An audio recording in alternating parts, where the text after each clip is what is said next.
Daily bread Bible facts. The great Constantine కుటుంబ నేపథ్యం ఏమిటి? రోమా చక్రవర్తి అయిన కాన్స్టంటైన్ క్రైస్తవ్యంలోనికి ఎలా మారాడు? ద ఫస్ట్ కౌన్సిల్ ఆఫ్ నేసియాలో నెలకొల్పిన క్రైస్తవ సిద్ధాంతాలు ఏమిటి అనే విషయాలు ఈ వీడియో ద్వారా పూర్తిగా తెలుసుకుందాం. ద గ్రేట్ కాన్స్టంటైన్ క్రైస్తవ మతంలోనికి మారిన మొట్టమొదటి రోమన్ చక్రవర్తి. క్రైస్తవులను గడగడలాడించిన మరియు అణగదొక్కిన మరియు యేసుక్రీస్తు శిష్యులతో సహా అనేక మంది క్రైస్తవులను అతి ఘోరంగా చంపిన రోమన్ సామ్రాజ్యంలోనే మొట్టమొదటిగా క్రైస్తవ్యంలోనికి మారు మనసు పొందినవాడే రోమన్ చక్రవర్తి అయిన ద గ్రేట్ కాన్స్టంటైన్. ఇతనిని కాన్స్టంటైన్ I అని కూడా పిలుస్తారు. మరియు క్రైస్తవ ప్రపంచంలో అనేక మంది బైబిల్కు విరుద్ధమైన సిద్ధాంతాలతో సతమతమవుతున్న సమయంలో ద ఫస్ట్ కౌన్సిల్ ఆఫ్ నేసియా ఏర్పాటు చేసి ప్రపంచ క్రైస్తవ్యానికి ఆదిమ అపోస్తుల బోధల ద్వారా తగిన సిద్ధాంతాలు నెలకొల్పాడు. ఇటువంటి చక్రవర్తి గురించి ఇప్పుడు తెలుసుకుందాం. కాన్స్టంటైన్ క్రీస్తు 272 ఫిబ్రవరి 27వ తారీఖున రోమన్ సామ్రాజ్యంలోని మోసియా సుపీరియర్ ప్రావిన్స్లోని నైసస్ నగరంలో జన్మించాడు. అంటే ప్రస్తుత సెర్బియా దేశంలోని నిస్ నగరంలో జన్మించాడు. ఇతని తండ్రి పేరు కాన్స్టెంటియస్ క్లోరస్. ఇతడు రోమన్ సైనిక అధికారి.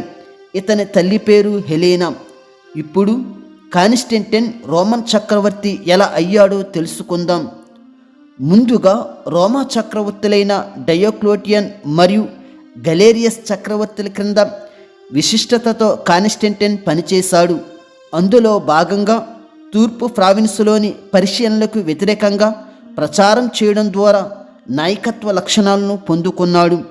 ఆ తరువాత క్రీస్తు 305లో బ్రిటానియా ప్రావిన్సులోని పశ్చిమంలో తండ్రితో పాటు పోరాడడానికి పిలువబడ్డాడు. తండ్రి రోమన్ సైనిక అధికారి.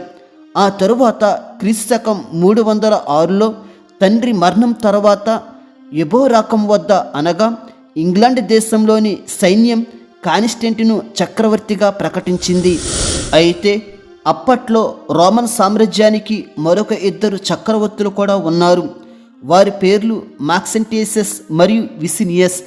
వీరితో పాటు కాన్స్టంటైన్ కూడా ఒక చక్రవర్తి. ఆ తరువాత ఈ ముగ్గురికి వచ్చిన టెట్రార్కీ అంతర్యుద్ధంలో కాన్స్టంటైన్ పూర్తి విజయం సాధించి క్రీస్తు 324 నాటికి రోమన్ సామ్రాజ్యానికి ఏకైక పాలకుడయ్యాడు. అంటే కాన్స్టంటైన్ 306లో రోమన్ చక్రవర్తి అయితే 324 సంవత్సరానికి రోమన్ సామ్రాజ్యం మొత్తానికి ఏకైక పాలకుడయ్యాడు. అప్పుడు తన సామ్రాజ్యాన్ని బలోపేతం చేయడానికి కాన్స్టంటైన్ అనేక సంస్కరణలు తీసుకువచ్చాడు. అందులో భాగంగా ప్రభుత్వాన్ని పునర్నిర్మించాడు మరియు పౌర అధికారులను సైనిక అధికారులను వేరు చేశాడు మరియు ద్రవ్యోల్బణాన్ని ఎదుర్కోవడానికి సాలిడస్ అనే క్రొత్త బంగారు నాణాన్ని ప్రవేశపెట్టాడు మరియు ఖాళీగా ఉన్న భూభాగాలలో రోమన్ సమాజంలో ఉన్న పౌరులకు పునరావాసం కల్పించాడు. ఇప్పుడు కాన్స్టంటైన్ క్రైస్తవుడిగా ఎలా మారాడో తెలుసుకుందాం.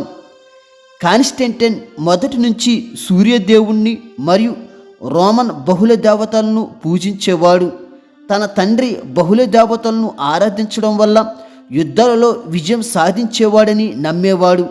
తన తండ్రి లాగానే నేను కూడా బహుళ దేవతల ఆశీర్వాదాలు పొందుకోవాలి, అప్పుడే యుద్ధాలలో విజయం సాధిస్తామని నమ్మేవాడు.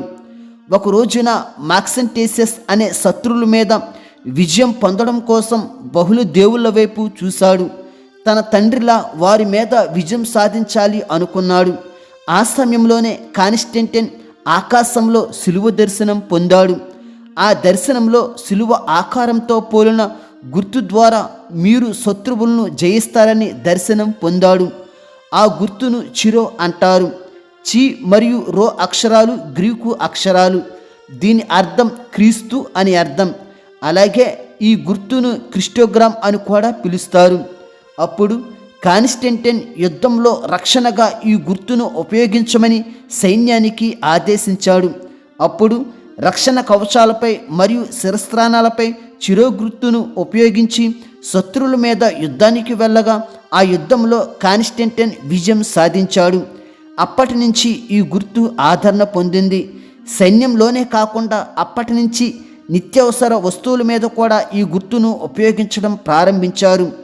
కాన్స్టంటైన్ అప్పటి నుంచి క్రైస్తవ్యంలోనికి మారాడు.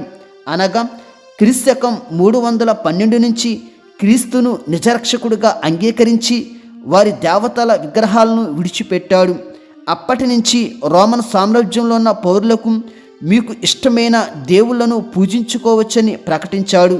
అంటే అంతకుముందు ప్రజలు రోమన్ చక్రవర్తులను మరియు రోమన్ దేవతలను మాత్రమే పూజించేవారు. ఇతర దైవాల్ని నమ్మితే బహిరంగంగా శిక్షించేవారు. అలాగే మిలన్ శాసనం తీసుకువచ్చాడు.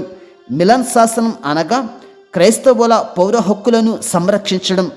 దాదాపు క్రీస్తు పుట్టిన 300 సంవత్సరాలు పైగా క్రైస్తవులు అణిచివేయబడ్డారు. రోమన్ పాలకుల ఇష్టాలను బట్టి అరెస్టులు చేయబడ్డారు మరియు ఉరితీయబడ్డారు. అనేక మంది హతసాక్షులయ్యారు మరియు భూములు కోల్పోయారు. సంఘంగా కూడుకొనుటకు భయభ్రాంతులకు గురయ్యారు. వీటి నుంచి విముక్తి కలిగించుటకు 313వ సంవత్సరంలో ఇటలీలోని మిలన్ నగరంలో మిలన్ శాసనం కాన్స్టంటైన్ క్రైస్తవులకు అనుకూలంగా తీసుకువచ్చాడు. అప్పటి నుంచి క్రైస్తవులకు స్వేచ్ఛా స్వాతంత్రాలు లభించాయి. చెరసాలలో బంధింపబడిన వారు విడుదలయ్యారు. తిరిగి వారి ఆస్తులు పొందుకున్నారు. మరియు విలాసవంతమైన మందిరాలను కాన్స్టంటైన్ నిర్మించాడు మరియు బహిరంగంగా క్రైస్తవ మతాన్ని సమర్థించాడు. అప్పటి నుంచి క్రైస్తవులు బహిరంగంగా పండుగలు చేయడం, క్రీస్తును బహిరంగంగా ప్రకటించడం మొదలుపెట్టారు. ప్రారంభ క్రైస్తవులు క్రిస్మస్ చేయకపోవడానికి కారణం రోమన్ చక్రవర్తుల అణిచివేత వలనే. కానీ కాన్స్టంటైన్ వచ్చాక క్రైస్తవులు బహిరంగంగా క్రీస్తుని విశ్వసించడం, ప్రకటించడం మొదలుపెట్టారు. ఇప్పుడు కాన్స్టంటైన్ నిర్వహించిన the first council of Nicaea గురించి తెలుసుకుందాం. The first council of Nicaea క్రీస్తు శకం 325వ సంవత్సరంలో మే నెల నుంచి ఆగస్టు నెల వరకు జరిగింది. అంటే సుమారు 4 నెలలు ఈ సమావేశం జరిగింది. బియస్ నగరంలో అనగా ఇప్పటి టర్కీ దేశంలో కాన్స్టంటైన్ చేత ఈ సమావేశం నిర్వహించబడింది. ఈ సమావేశం యొక్క ముఖ్య ఉద్దేశం ఏమిటంటే బైబిల్ మూలప్రతులకు భద్రత కల్పించే చర్యలు మరియు క్రైస్తవులకు బైబిల్ నుండి సత్యమును తెలియచేయుటకు మరియు క్రైస్తవులకు రక్షణపరమైన చర్యలు తీసుకున్నటకు మరియు అసలైన ఆదిమ అపోస్తుల సిద్ధాంతాలు తెలియచేయుటకు మరియు అబద్ధ బోధల సిద్ధాంతాలను క్రైస్తవులకు తెలియచేయుటకు మరియు క్రైస్తవులు బైబిల్ ద్వారా పాటించవలసిన నియమాలు తెలియచేయుటకు ఈ సమావేశం ఏర్పాటు చేయబడింది. ఈ సమావేశం కోసం కాన్స్టంటైన్ తన రోమన్ సామ్రాజ్యంలోని క్రైస్తవ సంఘాలలో ఉండే మొత్తం 1800 బిషప్లను ఆహ్వానించాడు. కానీ సుమారు 250 నుంచి 318 మధ్యలో బిషప్లు ఈ సమావేశానికి వచ్చారు. అయితే ఈ బిషప్లు ఒంటరిగా రాకుండా 2-3 సేవకులను తోడుగా తీసుకుని రావడం వల్ల 1000 మంది పైనే ఈ సమావేశంలో పాల్గొన్నారు. ఈ సమావేశంలో క్యాథలిక్ చర్చి వారు మరియు తూర్పు ఆర్థోడాక్స్ చర్చి వారు మరియు ఓరియంటల్ ఆర్థోడాక్స్ చర్చి వారు మరియు చర్చ్ ఆఫ్ ది ఈస్ట్ మరియు వెస్ట్రన్ చర్చ్ యొక్క బిషప్లు పాల్గొన్నారు. అలాగే ఈ సమావేశానికి కోటుబాకు చెందిన హోసియస్ మరియు అలెగ్జాండ్రియాకు చెందిన పోప్ అలెగ్జాండర్ I అధ్యక్షులుగా వ్యవహరించారు. ఈ సమావేశంలో తీర్మానించిన ముఖ్యమైన విషయాలు ఏమిటంటే 1. పూర్తిగా అరియనిజాన్ని తిరస్కరించారు. అరియనిజం అంటే తండ్రిని మాత్రమే నమ్ముతారు, క్రీస్తును దేవుడిగా నమ్మరు. అందుకే ఈ సిద్ధాంతాన్ని పూర్తిగా వ్యతిరేకించారు. 2. క్రీస్తు దైవత్వం మరియు ఆయన స్వభావాన్ని విశ్వసించారు. 3. చర్చ్ ఫాదర్ల యొక్క నియమాలు ప్రకటించారు. 4.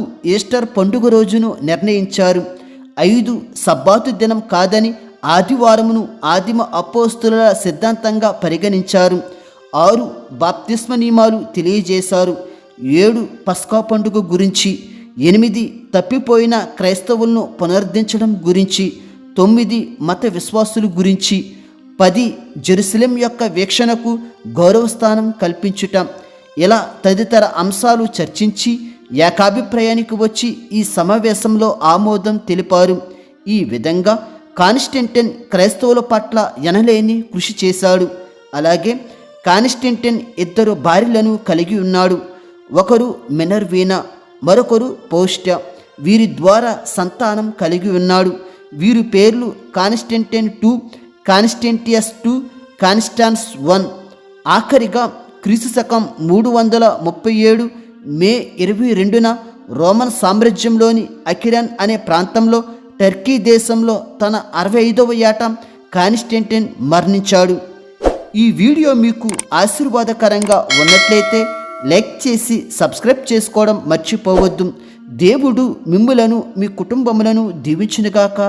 ఆమేన్.